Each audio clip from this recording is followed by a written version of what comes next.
Olá, amados, que Deus os abençoe poderosamente em nome de Jesus, amém? Ainda falando sobre a paternidade de Deus, eu quero compartilhar com vocês um salmo, que eu sou apaixonada com ele. Na verdade, é engraçado falar assim, porque eu amo a Bíblia. Então, é óbvio que existem alguns textos que a gente gosta mais, que a gente ama mais, mas esse salmo é um salmo que fala muito ao meu coração e eu quero compartilhar com vocês dentro desse contexto da paternidade de Deus. Vamos orar? Papai, obrigada por esse dia abençoado que o Senhor fez para cada um de nós, dia que o Senhor derrama sobre nós a tua bondade, a tua misericórdia, porque pelo seu toque, Espírito Santo, nós acordamos nessa manhã. Muito obrigada. Muito obrigada por mais uma oportunidade de ser uma pessoa melhor, de fazer as coisas direito. Obrigada pelo teu bom perfume, pelo teu amor. Obrigada por esse dia que o Senhor fez para eu me alegrar, para eu me regozijar nele. Eu quero te agradecer por cada um que me ouve, quero te agradecer por tudo aquilo que o Senhor é, porque o Senhor é maravilhoso. Fale conosco em nome de Jesus, abre nossa mente e nosso coração para receber a tua palavra, que não haja nenhum julgamento, que o nosso coração não venha endurecer, que nós não venhamos querer ser juízes de nós mesmos ou de outras pessoas, que nós venhamos abrir mão da nossa justiça própria para viver a genuinidade da sua palavra, em nome de Jesus. Em nome de Jesus, nós queremos, Pai, mais fome, nós queremos mais sede por Ti, por aquilo que é real na sua palavra, pela verdade absoluta que é Jesus Cristo, o Yeshua HaMashiach, que desceu do céu para nos religar a Ti. Em nome de Jesus eu oro, amém, graças a Deus. E o salmo é o salmo de número 2, e ele diz assim: Porque se amotinam as gentes e os povos imaginam coisas vãs? Os reis da terra se levantam e os príncipes juntos se malcomunam contra o Senhor e contra o seu ungido, dizendo: Rompamos as suas ataduras e sacudamos de nós as suas cordas. Aquele que habita nos céus se rirá, o Senhor zombará deles. Então lhes falará na sua ira, e no seu furor os confundirá. Eu, porém, ungi o meu rei sobre o meu santo monte de Sião. Recitarei o decreto. O Senhor me disse: Tu és meu filho, eu hoje te gerei.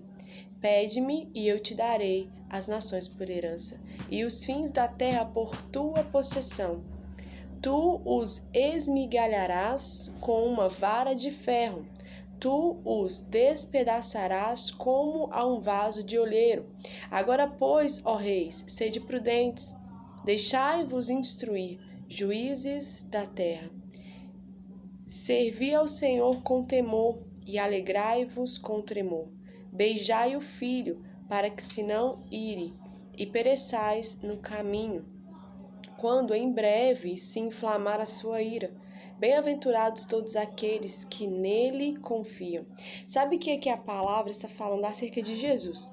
Porque a palavra do Senhor nos diz que antes da fundação do mundo, Jesus ele já existia.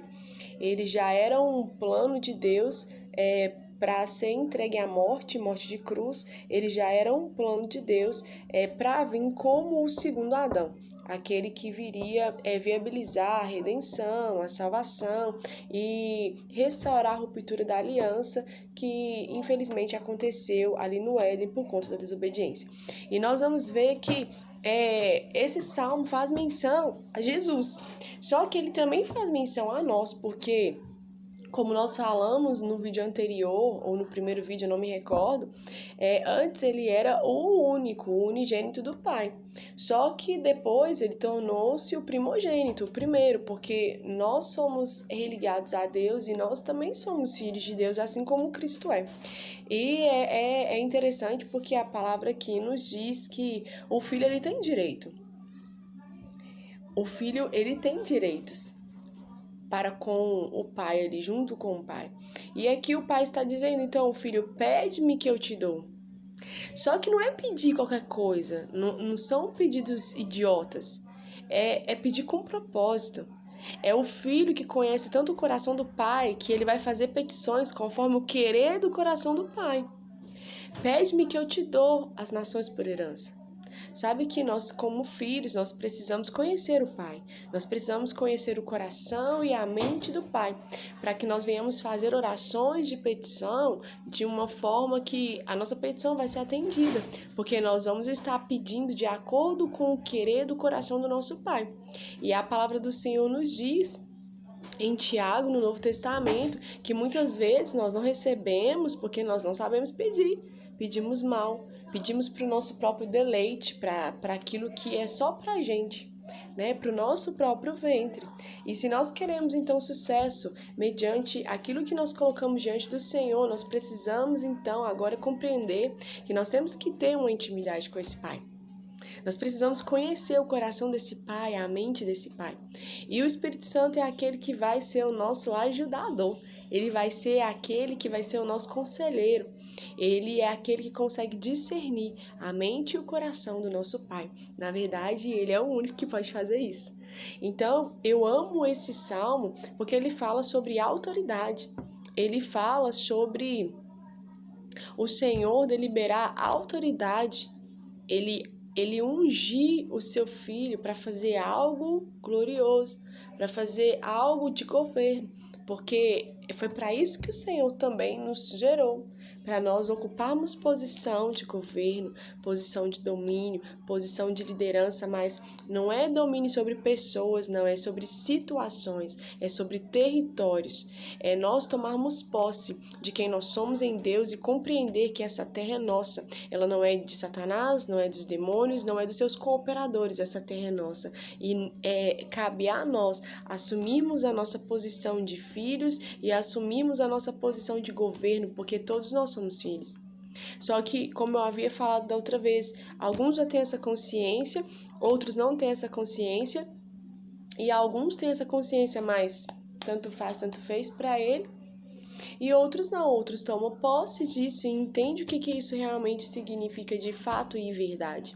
Sabe que muitas vezes nós perdemos muito tempo querendo ter razão. Nós perdemos muito tempo querendo apontar quem está certo, quem está errado, qual que é a teologia que está certa, qual que é a igreja que está certa. E, na verdade, o que está certo é a palavra. O que está certo é Jesus.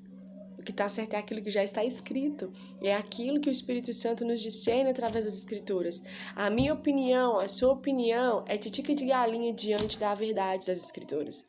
Então, você pode ter opinião, eu posso ter opinião, sim, porque nós somos seres que pensam. Ou pelo menos deveríamos pensar, né? Porque, infelizmente, muitos de nós, eu acredito, que não pensam antes de falar as coisas que falam. Mas, o que eu quero chamar essa atenção hoje é que nós precisamos ter a mente e o coração de Deus. Sabe, você pode ter opinião acerca das coisas, mas você não é dono da verdade, eu não sou dona da verdade. O dono da verdade é Jesus, porque ele é a verdade. Sabe que Deus, ele usa várias formas para tocar o coração das pessoas, porque ele é o Pai. E só ele conhece os filhos que ele gerou. Então, nem eu nem você, nós temos conhecimento o suficiente para querer dizer aquilo que vai ser a experiência do outro ou aquilo que vai ser a não experiência do outro, sabe? Eu costumo dizer que o Senhor, ele não quer que nós venhamos a passar por coisas difíceis, no sentido de angústia, flagelo, dor e sofrimento. Não é a vontade de Deus as enfermidades, não é a vontade de Deus as catástrofes que acontecem, não é a vontade dele. Só que muitas vezes nós vivemos ali na permissão de Deus para algumas situações e tudo tem um propósito. Então, por exemplo, eu mesma passei por várias enfermidades na minha vida e eu acredito no propósito, que quando eu conto isso para as pessoas, algo é gerado nelas. Eu acredito que essas experiências que eu tive com o Deus que cura, com Jesus que tomou sobre si toda a enfermidade, com Jesus que pelas pisaduras dele eu fui sarada, eu fui curada, eu acredito que quando eu conto esse testemunho, isso gera poder, isso gera fé, isso gera esperança. Uma pessoa que está aí com um diagnóstico de câncer, de AIDS, de seja lá o que for, gera uma esperança no coração dessa pessoa.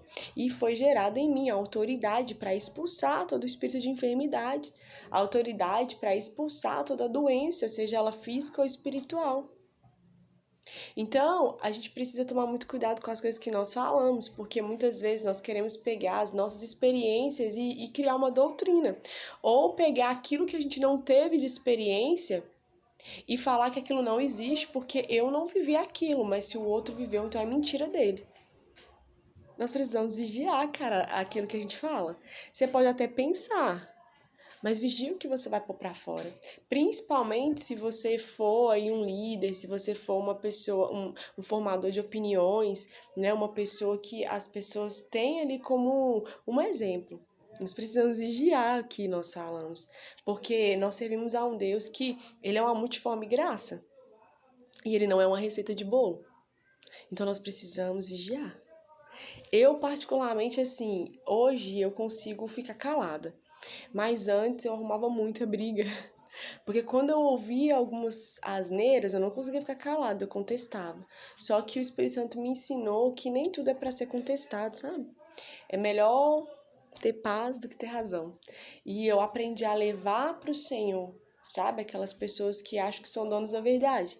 E que ainda, ou às vezes nem acha que é dono da verdade, às vezes é uma pessoa que ainda é imatura na fé e acha que já é madura o suficiente. Às vezes é uma pessoa muito jovem, na idade mesmo, e acha que já é o sabichão, né, da balachita. E nós precisamos aprender a lidar com todas as pessoas porque são os nossos irmãos e como filhos nós precisamos ser como nosso pai, que ele é um pai de amor.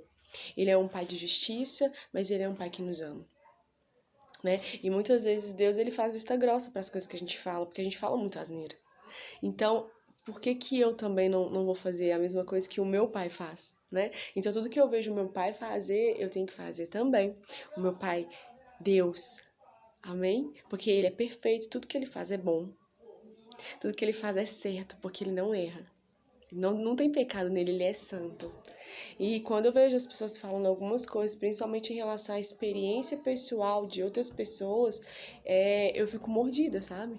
Só que eu aprendi a ficar calada e levar aquilo para Deus. Porque eu sei que tudo que eu coloco diante do Senhor, conforme a vontade dele, ele vai ter uma resposta. Ele vai até o coração daquela pessoa e vai mostrar para ela que ela tá errada. Ou até o meu coração e mostrar para mim que eu tô errada. Então nós precisamos entender que tudo que nós pedimos ao Senhor conforme o querer do coração dele, ele vai ter prazer em fazer. Então, nesse momento, o Senhor que ele nos instrui nesse salmo, olha aqui, você é meu filho. Meu filho. O Senhor me disse, tu és meu filho, eu hoje te gerei. E ele quer que como filho nós venhamos a pedir-lhe as coisas. A pedir ele para que ele venha renovar nossa mente com o poder da palavra. Pedir a ele para nos dar desejo de orar, de jejuar, de ler a Bíblia assiduamente, de sermos pessoas perseverantes, constantes, pessoas que reconhecem o erro, pedem perdão para ele, para as pessoas que nós ofendemos. Sabe, muitas vezes nos falta domínio próprio, nós falamos muita coisa grosseiramente, nós estamos mais matando do que trazendo as pessoas para perto do Senhor. E quando eu falo isso, muitas pessoas acham que eu passo a mão, não, de forma alguma. A verdade, a palavra do Senhor, ela corrige. E é por isso que eu estou aqui respirando, porque eu fui corrigida duramente por essa palavra. Deus, ele me corrige todos os dias. Todos os dias. Só que existe uma forma de fazer isso, e é com amor, porque a palavra do Senhor nos ensina isso. Eu já errei muito por palavras duras, palavras grosseiras, mas Deus entende, porque eu estava sendo moldada, eu estava sendo aperfeiçoada, Ele estava me ensinando, né, quem eu sou nele e o propósito da minha vida. Então eu errei muito. Só que eu me coloquei a ser moldada. E nós precisamos todos os dias nos colocar diante do Senhor para sermos moldados por Ele. Porque ninguém nasce pastor. Ninguém nasce missionário, ninguém nasce evangelista, avivalista, não. Existe um propósito. E é por isso que existe um tempo de maturação. Porque a gente tem que aprender. A gente tem que aprender a lidar com os dons que o Senhor deposita em nós, porque senão a gente vai matar as pessoas. Ou senão a gente vai fazer comércio de Jesus. Então, nós precisamos ter humildade para reconhecer que nós não sabemos lidar com essas questões sobrenaturais. Quem somos nós?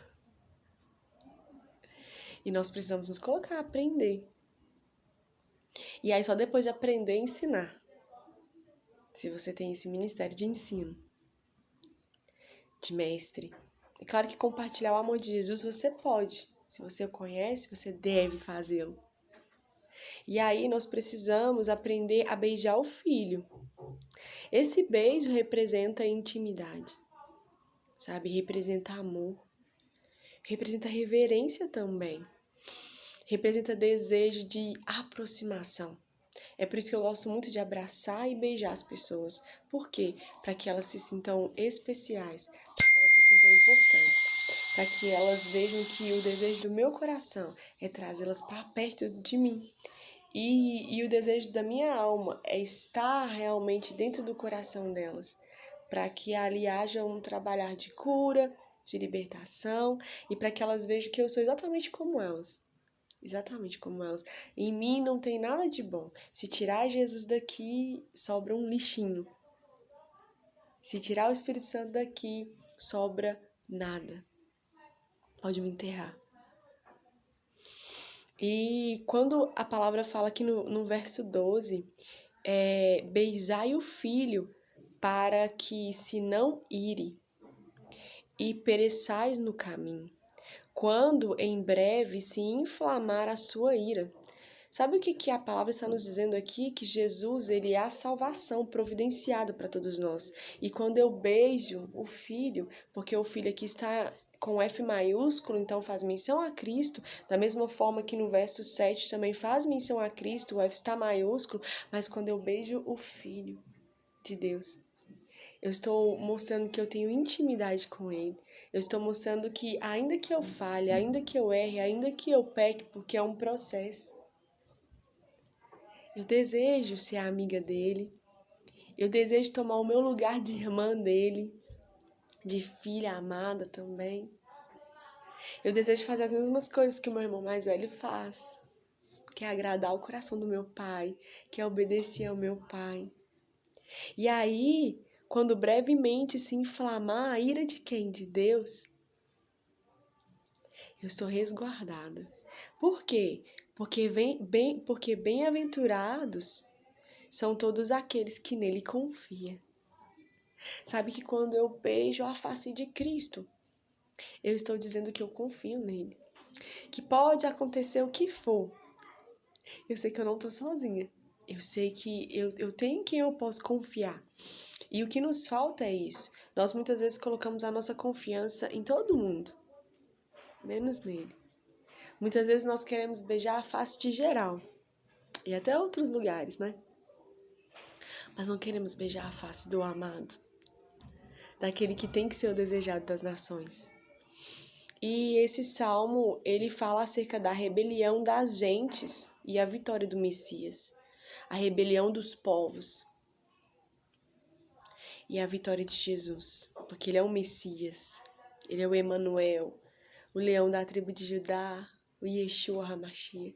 E nesse dia, nesse momento, o Senhor está convidando a mim e a você, está nos convidando a sermos cooperadores do ministério do Messias, sermos aquelas pessoas que vamos continuar com o ministério do Messias, vamos dar sequência, né, ao ministério dele. E qual foi o ministério dele? O ministério de vida. Ele veio aniquilar a morte, ele veio nos religar ao Senhor, ao Pai biológico e ao Pai espiritual, e sobretudo ele veio nos dar essa consciência de que nós somos filhos, pertencentes a um reino que não é da terra, um reino temporal, um reino que vai passar, não, um reino eterno. Que existe um livro no qual o nosso Pai deseja nos registrar nele, né? E dizer ali que nós pertencemos a ele. E é isso, galera, que eu quero compartilhar com vocês. A minha oração é para que todos os dias nós acordemos com muita fome e sede da presença de Deus, que todos os dias nós venhamos a nos colocar diante dele assim com o coração quebrantado, disposto, sabe, a ouvi-lo. Sabe, você que nunca viveu uma experiência sobrenatural, começa a clamar por isso. Sabe, a experiência não vai te salvar, mas ela te aproxima do amado, ela te aproxima de Deus. Ela faz você ter a plena convicção de que o mundo espiritual ele é real. E não fica debaixo de viver sobre a perspectiva da experiência do outro, não. Busque a sua própria experiência, sabe? E em nome de Jesus, você que nunca teve experiência, ao ouvir a experiência de alguém, não julgue aquela pessoa falando que é mentira. Você não sabe, você nunca viveu uma experiência sobrenatural. Ou às vezes você viveu uma experiência sobrenatural, mas não tem nada a ver com a experiência do outro, e aí você acha que é mentira. Cara, nós não estamos aqui para julgar. Nós estamos aqui para ensinar a verdade. E nós sabemos que Deus, ele faz o que ele quer da forma como ele quer. E tudo tem um propósito. Sabe que antes de falar, sabe, do ministério do outro, das coisas do outro, nós precisamos analisar se ali tem frutos. Né? E quando eu falo frutos, eu falo das características do fruto do Espírito, mas também de obras. Porque o Satanás não vai induzir ninguém a fazer algo bom. Isso eu te garanto. Então nós precisamos, controlar essa língua. Porque ela é o chicote do nosso corpo e nós vamos prestar conta de tudo que sai da nossa boca. Tá certo? Que Deus abençoe você poderosamente em nome de Jesus. Então use mais a sua boca para falar da verdade das Escrituras. Use mais a sua boca para proferir a vida, profetizar sobre o vale de ossos secos. Use os seus lábios para fazer petições conforme o querer do coração do Pai. E guarde mais a sua opinião para você, porque ela é sua opinião, ela não é a verdade. Às vezes o que é verdade para você não é verdade para mim. É a sua opinião. E você tem todo o direito de ter uma opinião sobre todas as coisas porque você é um ser que pensa. Mas você não tem o direito de ofender as pessoas porque a opinião delas é diferente da sua. Você não tem o direito de anular algo porque você nunca viveu. Você não tem o direito de rir e ridicularizar de pessoas e coisas que você nem perguntou para Deus se veio dele. Você só acha que não veio. Amém? Que Deus abençoe a todos nós poderosamente em nome de Jesus. E eu deixo aí um forte abraço para vocês. E a minha oração é para que esse ano de 2020 seja um ano como você nunca teve espiritualmente falando.